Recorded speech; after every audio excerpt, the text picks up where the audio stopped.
Hi everybody, welcome to today's analysis of the IHME COVID-19 forecasting model. I'm Julie Maddock. I've been working on this project with Dr. Allen Featherstone and Jonathan Featherstone, and today's video is going to be an update to the information and analysis that we posted on May 5th. So as an introduction, the COVID-19 virus is obviously having a major effect on the economy as we're seeing the unemployment rate closing in on 20%. Since the middle of March, when the economic shutdown really began, more than 30 million U.S. workers have filed for unemployment, and we're continuing to see a significant amount of workers filing for unemployment as a significant part of the economy is still shut down, even as some businesses and states start to reopen. Restaurants, service industries are still really seeing a large impact. And so this Institute for Health Metrics and Evaluation model created at the University of Washington is playing a large role in the formation of policy as we start to look at how to move forward and make plans to move on from this virus and pandemic. So it's important to really document and understand the performance of this model and the revisions that are being made, and kind of look at the predictions this model is making and how they continue to change as we move on and get new information. So this again is an update to the May 5th discussion and includes some major changes in the modeling approach that occurred with the May 4th model release. So again, this original IHME modeling approach used a statistical forecasting model using a parameterized spline. So it was used using curve fit via Python, fit in a log space, and assumes a sigmoid shape, so kind of this S shape that we are used to seeing, and really was a pretty complicated model in terms of using a bounded nonlinear optimization problem that requires derivatives. So pretty complicated, and to build this model, they used local and national government data as well as the World Health Organization website. In addition, the Johns Hopkins coronavirus data website. So as of today, May 12th, the article has not yet completed the peer review process. And then in terms of data that we used, looking at actual deaths and the model accuracy, we started using this Worldometers website and have since kind of started moving towards the COVID tracking website as it seems more accurate. And they do have a actual page on this COVID tracking website that looks at the differential between these Worldometers data and COVID tracking. So COVID tracking is what we are using for our actual data at the moment. Some of the changes that were included in the May 4th IHME modeling approach, we talked about this a little bit last week, but just as an overview, the amount of smoothing of the data has been started to begin to be used to estimate the parameters. So in the beginning, they were using raw data, moved to a 3-day average, and now looking at a 10-day average. Additionally, they added the number of COVID-19 cases and hospitalizations, adjusted for a scale up in testing. Of course, as tests begin to increase and scale up, of course, cases will also increase. And then most interestingly, they moved from 7 to 13 and now 29 variables used to predict this model. Anything from mobility and how people are traveling, how well we're doing at social distancing, to temperature, since it has been suggested the virus might be sensitive to heat and humidity, testing to population density. So we want to continue to look at these variables to see if these additional variables make the model any more accurate in predicting and forecasting where we're going to go with deaths and the spread of this virus. So an updated model was released May 10th with some minor methodological changes.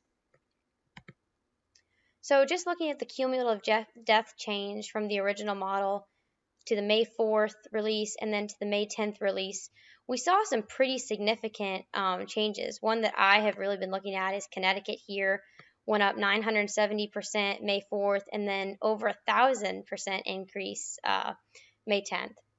We also saw some pretty high significant changes in Illinois, Indiana, and Iowa over here. Iowa most notably in the latest release up 500%. Looking at the rest of these states, we have seen, again, some pretty significant increases with New Jersey, Pennsylvania, but we've also seen a lot of increase or decreases across the board. We're looking at Montana, Nebraska, Nevada here, all decreases. And looking at this next slide here, the remainder of the 50 states, we see mostly decreases in the cumulative death changes. So that is good news, looking at decreased cumulative deaths. And so today's analysis is going to look at the U.S. in general, as well as all 50 states. So we've now been able to incorporate all 50 states into this analysis. So just looking at the Kansas daily death projections and revised forecasts, as you can see, we really started off here at this purple line on the 29th. We went up to the 30th, and then starting in April 5th, we dropped pretty significantly down to this yellow line right here. Went up just a little bit the 7th, up again on April 9th, up just a little bit more on April 12th, back down significantly on April 17th, and now we kind of seem to be at this middle range here at about 5 daily deaths, this pink line here. This is the most recent forecast. So as you can see, we started off with pretty high daily forecasts and slowly kind of reduced that number. But as you might notice, as the curve is flattening, we are also seeing longer tails. So we're expecting to see some death, some small amount of daily deaths through, it looks like, to August 2nd in the most recent model. Looking at Kansas's cumulative death projections, we've seen kind of a similar story in terms of we started off pretty high up here at 700 cumulative deaths, dropped back down by April 17th to just around, about 150 cumulative deaths right here. And now at the most recent model release, we're kind of at the median midpoint here of those two forecasts, looking at about 400 cumulative deaths total. Looking at U.S. daily death forecasts, a little bit different than what we saw in the Kansas daily forecast. We started off, hovering around here between 60,000 to 80,000 deaths, and now the latest models have put those cumulative deaths significantly higher, up here at around 140,000. So that's going to be something to continue to watch as time goes on, how those cumulative projections continue to change. As we can see, these latest two projections really put them a lot higher than what we originally expected. Looking at New York cumulative death projections, we're seeing kind of a similar story to what we saw in the U.S. We started off down here with these earlier estimates hovering right at around 15,000, give or take. Saw a noticeable jump here on the 17th and the 28th models, looking at just under 25,000 deaths. And then again, these latest two forecasts up significantly, estimating over 30,000 cumulative deaths now. So where that continues to go will be something again to keep an eye on. Looking at California cumulative deaths, the same kind of story. We saw a lot of estimates hover right around here, around 2,000, give or take, and now some of the latest models, again, most notably this May 8th model, putting cumulative deaths now over 6,000. Florida cumulative death projections, as you can see, have really been all over the place. Starting out looking at this March 29th model, they were pretty high.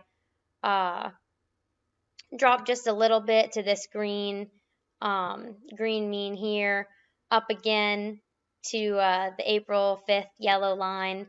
Then we saw a pretty noticeable drop in the April 7th and April 9th updates, dropping right down to the middle of kind of this range. Again, April 17th and April 28th, we saw even lower estimates, dropping down to just under 2,000 cumulative deaths. And now it looks like this May 8th most recent model is really kind of right in the middle of what kind of has been forecast over the last 6 weeks. Looking at Illinois cumulative death, same kind of story that we saw in terms of the U.S. cumulative forecasts. Illinois kind of hovered in this type of range right here, anywhere from 3,000 to 1,000. And now the most recent two updates are placing Illinois cumulative deaths significantly higher, looking at over 7,000 cumulative deaths as we head into July and August.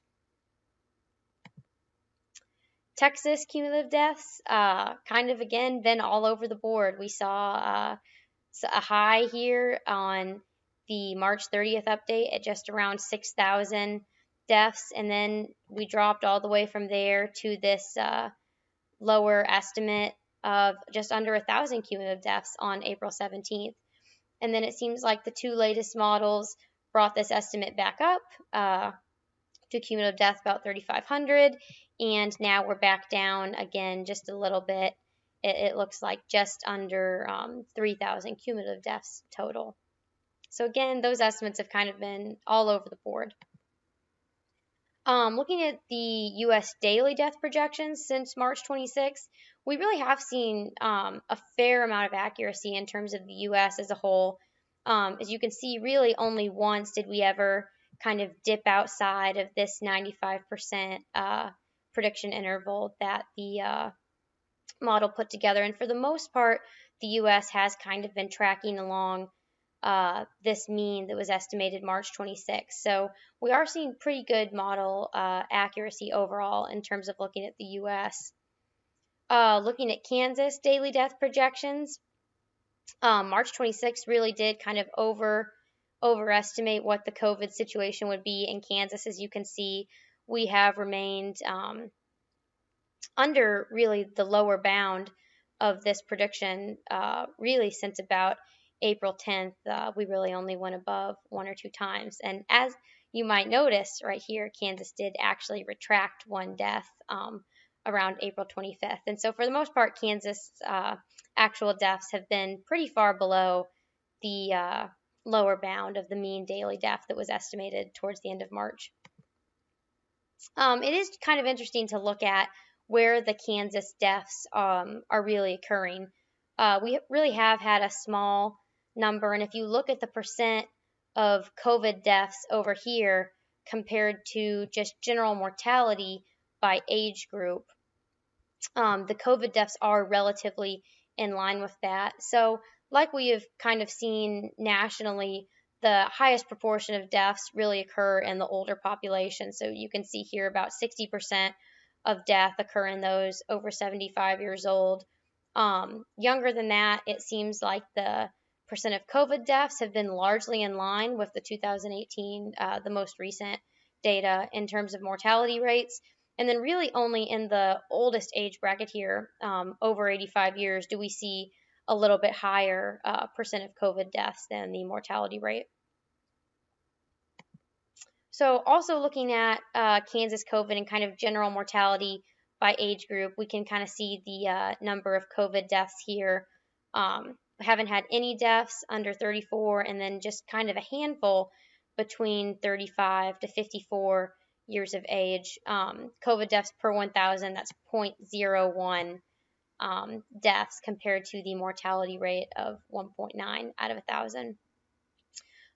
We do kind of start to see more deaths over 55. This is where the majority of Kansas's COVID deaths have occurred, most notably again in this 85 and over age range. But again, these COVID deaths per 1,000 really fall quite a bit below the 2018 mortality rate per 1,000. And so, of course, this is mortality rate just across the board, all causes compared to COVID, but just to kind of give you an idea of how these COVID deaths stack up.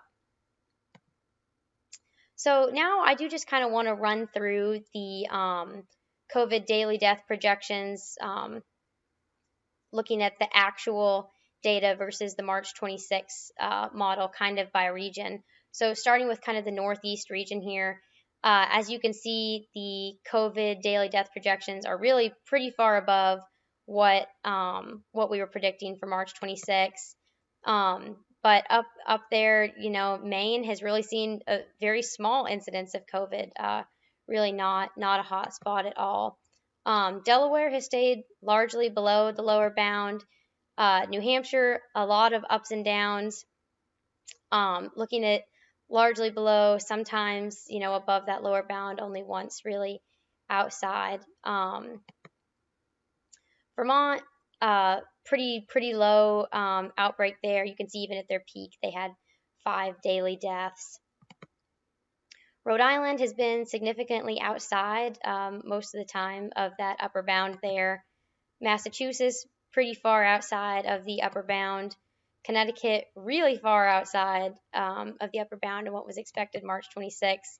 Pennsylvania, same story. New Jersey, same story. Maryland, same story. Looking at Ohio, Ohio was tracking pretty well within this interval, and then just in the last little bit, we've seen Ohio start to spike outside of that upper bound. Michigan, really the same kind of story as some areas in the Northeast, were pretty far outside the upper bound of what was expected towards the end of March. Virginia, pretty well within their prediction interval there. West Virginia, as you can see, we are well below that lower bound now. And then kind of starting to look at the central and southeast type states that might not have been as much of a hot spot. As you can see, Kentucky is pretty well within what was predicted. Tennessee, well under. North Carolina, same kind of story, under those daily death projections that we originally saw. South Carolina, for the most part, the same kind of deal. They had a few spikes here and there, but in general, underneath that lower bound. Georgia has been a big one. They've been making headlines for opening up the state, but they have really seen a lower incidence than what was expected, and they've been below that lower estimate. Florida, the same kind of deal. Maybe not necessarily as far outside of that lower bound as was originally expected, but really just kind of tracking right along it, not seeing a real hotspot or outbreak. Alabama, same kind of story, well below. Mississippi, same kind of deal, not a large outbreak there. Louisiana has seen a little bit more, obviously, with the outbreak kind of going on in New Orleans. They are really outside of that upper bound and what was expected there now, as they've seen a higher number of cases. Kind of starting to look at some of the Midwestern states. Indiana has really started to see a spike versus what was expected. They've seen a lot higher increase in the number of daily deaths than what we were originally looking at. Illinois, same kind of deal. They are really starting to track outside of that upper bound and see a significant increase in daily deaths. Iowa, same kind of story. Really large unexpected increases in daily deaths. Wisconsin, kind of the opposite end of the spectrum. Not a large outbreak there. They are tracking, just along that lower bound of really 0, maybe 1, 5, not a large number of daily deaths or an outbreak going on there at all. Minnesota, similar story. As you can see, their daily deaths have gone up, but they're really not, for the most part, underneath that lower bound and not even quite there to the mean. North Dakota, really, for the most part, the same kind of deal. I mean, you can see even at their peak here, they had 6 daily deaths. So not a large outbreak in North Dakota, and they are staying well below that lower bound. South Dakota, same story, not many daily deaths and remaining below that lower bound. Nebraska, for the most part, same story, underneath that lower bound, lower estimate. Missouri, a little bit different than maybe some of the other Midwest states. They're not well below like many of them. They have kind of experienced some up and downs and staying kind of along that mean that was estimated March 26th. So Missouri, seems to be tracking a little bit more accurately. Arkansas, similar to many other Midwest states, really well below that lower bound. Oklahoma, same story. Texas, same kind of deal. They do have, more daily deaths, which is to be expected just because of the size and population of the state. But again, pretty far below that lower bound in some cases, not anywhere near that mean that was expected about 6 weeks ago now. Kind of looking farther west, you can see Montana really well below that lower bound, lower estimates, not a significant amount of daily deaths there at all. Idaho, that while this looks like maybe they've had, some big outbreaks, we got to look at, the upper bound was expected to be 4, and at most they've touched 6, which is still really not a significant amount of daily deaths, even though they have experienced some up and downs as they move along that prediction interval there. Wyoming, similar story to many of the western states, not a lot of deaths or outbreak there, staying under that lower bound. Colorado has experienced a little bit more, but as you can see in general, Colorado has kind of remained under that lower bound there. Just a few times have they come up and kind of gone above that. New Mexico, similar to some of the western states, below or really right along that lower bound there. Arizona, similar story except for this spike here around the 10th. And Utah, again, pretty similar to the western states, staying kind of below that lower bound there. Nevada, a little bit similar. They have experienced some higher daily deaths there than other western states, but really kind of following along lower bound. Haven't seen, a significant amount of outbreak that we saw in some of the northeast states.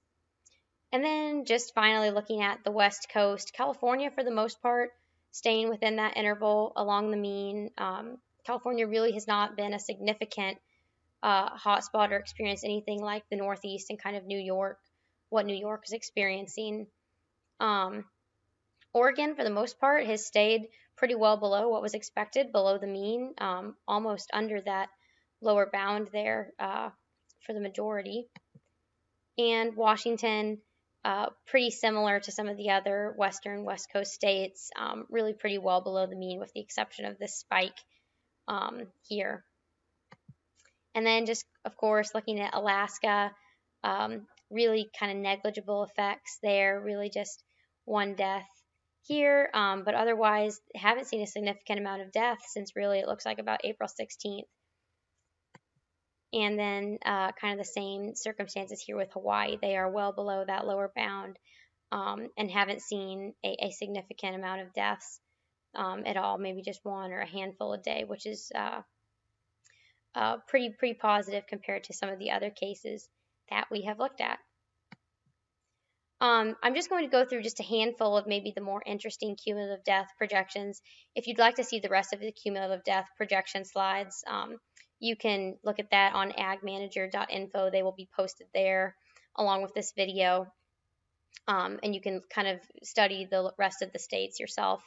But looking at Kansas cumulative deaths, Kansas has tracked really far, below that the mean and the lower bound in terms of cumulative deaths that was expected in that original model, March 26th.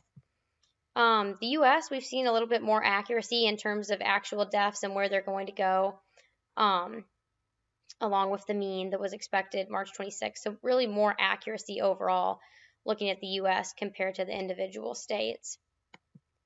And then New York, like we saw in some of the other models, New York is now, actual deaths are pretty far above the mean that was estimated March 26th, and we're looking at, where this will go and if it's going to start to push outside of the upper bound of what we initially expected. And so again, the rest of those cumulative death slides are available on agmanager.info. So really some concluding thoughts, kind of looking at this. The IHME model has been used to drive policy decisions that have really resulted in large negative economic effects for the U.S. in general, the agricultural economy. Really, it's hard to think of a sector or an industry that has not been touched by this outbreak in some way, as we've seen the economy shut down. And really, I think there are sectors that are still shut down and going to experience lasting effects, even as some states begin to gradually be reopened. And so the change in data definition of death has really had an effect on the U.S. and New York projections, along with other states, which has made modeling extremely difficult and really kind of frustrating when you are trying to look at this. So we have seen fairly large revisions to the cumulative death totals and the peak of daily deaths, both upwards and downwards, which really make you kind of wonder, are these revisions due to society flattening the curve, social distancing, the economic shutdown, all the preventative measures that we have been living the last 6 weeks, or are they due to inaccurate models and some forecasting error? So we will continue to look at this next week.